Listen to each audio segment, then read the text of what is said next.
If there's one man who can help, if there's one man who can help, it's the man coming in here right now.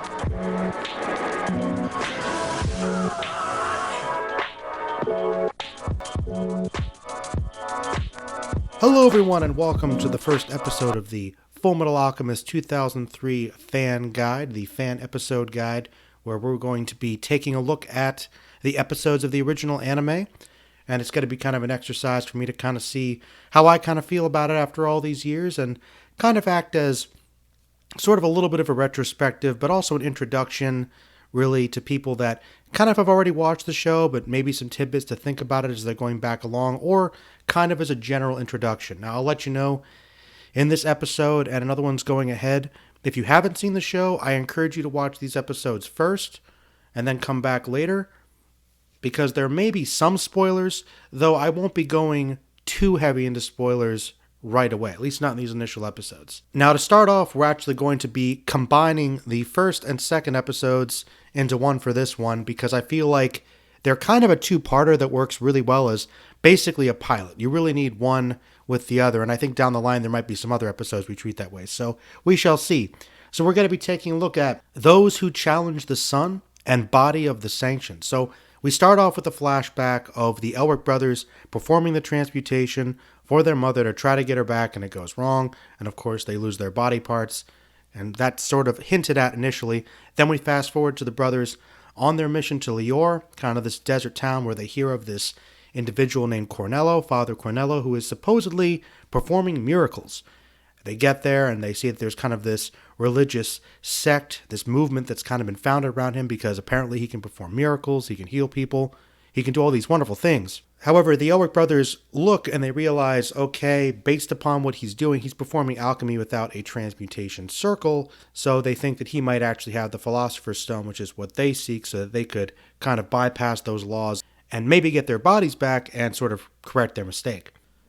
Ed and Al also meet this girl, Rose, who kind of acts as sort of the stand-in representative for the town. She lost somebody, her boyfriend, essentially, who she loved. Apparently, Father Cornello was going to sort of bring him back to life, essentially,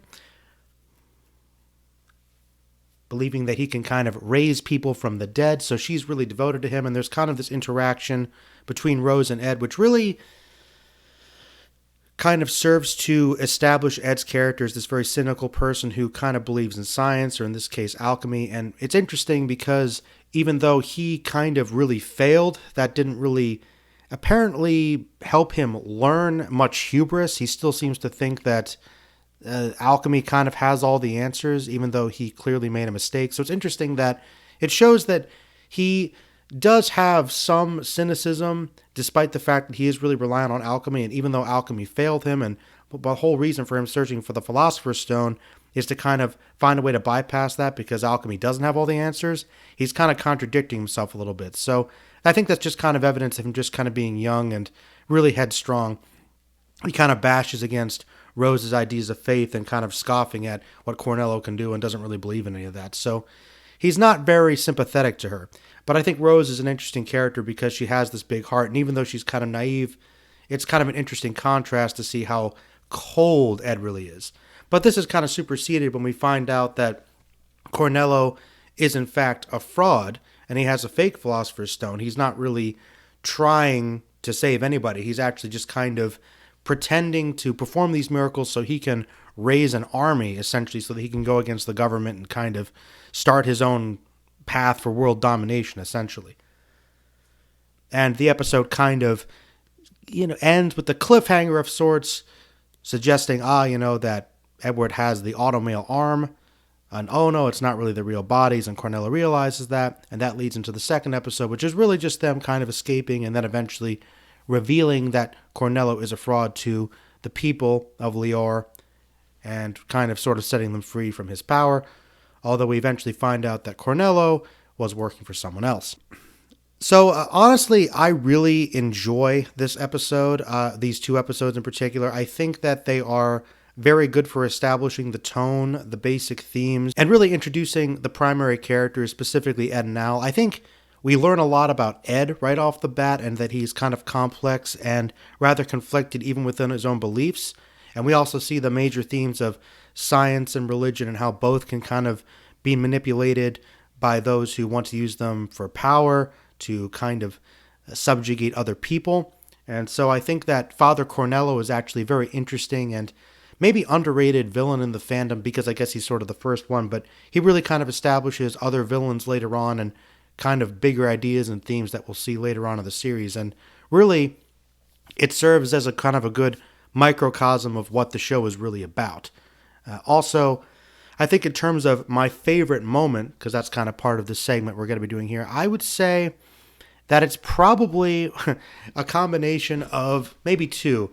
I really like how they managed to kind of transmute this little microphone to kind of reveal Cornello's plot to everybody. I find that kind of funny how they do that. But my favorite moment for sure is actually when Cornello is suggesting to Rose that, oh, okay, I have your boyfriend recovering here, and you see the silhouette, he's kind of calling out her name, and then it's eventually revealed that that's not in fact her boyfriend at all, Kane. It's actually just this giant bird chimera that Cornello's created with his alchemy to kind of just mimic his voice. And it kind of suggests a lot of the horror elements and ideas about body horror and how that's kind of another bad side effect of trying to mess around with alchemy. And it's just another visual theme and kind of hits with that creepy atmosphere and that haunting humming music that we'll see. In a lot of ways, Fullmetal Alchemist kind of emphasizes some really dark horror elements also, this particular version of the series, really leaning into that atmosphere. So I think that really kind of sort of upsets the some of the humor as well. We also get established, of course, the running gag of Ed Ed being really insecure about his height, and I believe people mistaking him as not being the Fullmetal Alchemist because Al's in the big suit of armor, kind of another visual gag. So that is some basic humor that is kind of funny as well.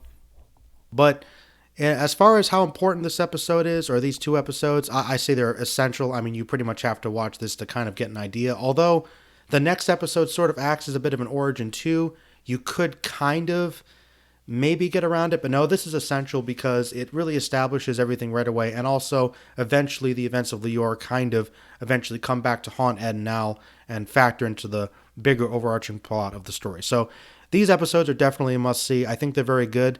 I do think there are better episodes of the show overall, but I would say I'd probably leave it with about a 7 or an 8, so I'm thinking like in the A- range.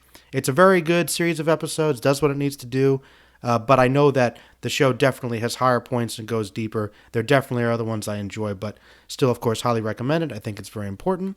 Is there anything specific that maybe I left out? If you want to let me know in the comments below.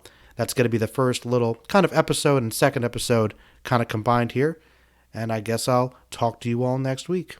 All right, everybody, stay magical.